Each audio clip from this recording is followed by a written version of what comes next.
Ay hayatım iyi ki geldin. Bu ne güzellik böyle. Hoş geldiniz, Ayağınıza hoş sağlık. geldiniz. Hoş geldiniz. Canım. Pınar Hanım hoş geldiniz. Turan Bey. Evet, iyiyim, siz nasılsınız? Buyurun lütfen eğlenmenize bakın. Pınar Hanım. Hoş geldiniz. Merhabalar.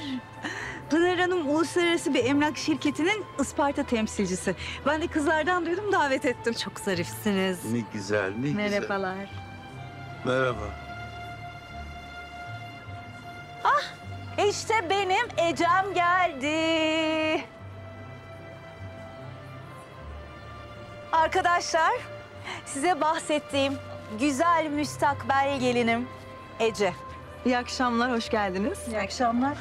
Önümüzdeki yaz inşallah düğünümüz var. Bir tanesi burada, bir tanesi İtalya'da. İnşallah. Halil Bey, ne kadar şıksınız bugün. Aman efendim, estağfurullah, o sizin şıklığınız. Gel bak seni Perran'la tanış. Ay benim yakışıklı oğlum da gelmiş.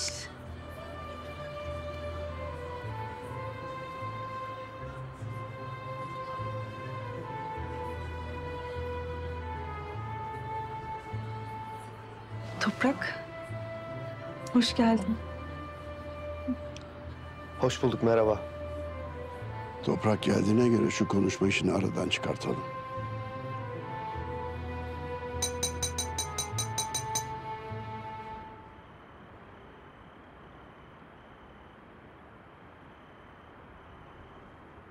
Herkese iyi akşamlar.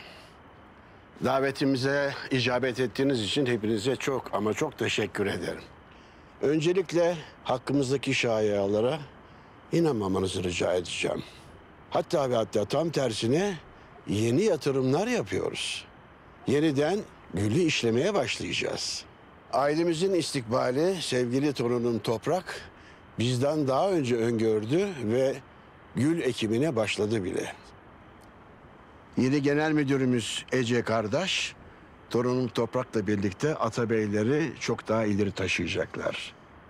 İkisi el ele vererek Atabeyleri büyütecekler.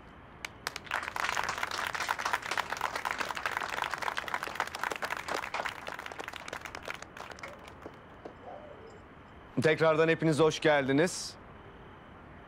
Ben bu akşam sizinle benim için çok önemli bir insanı tanıştırmak istiyorum.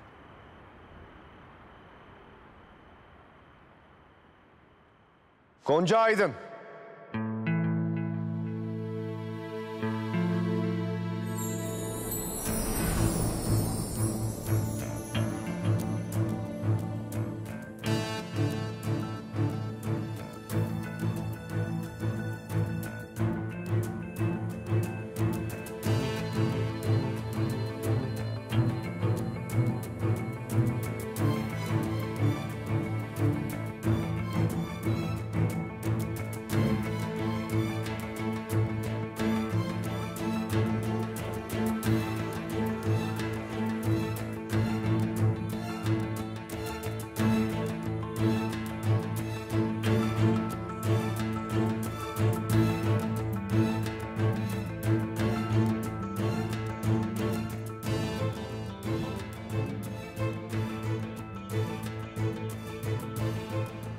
Gülümser.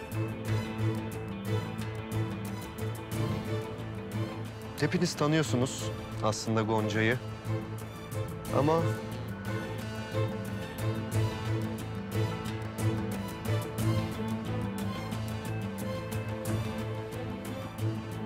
kız arkadaşım olduğunu bilmiyordunuz.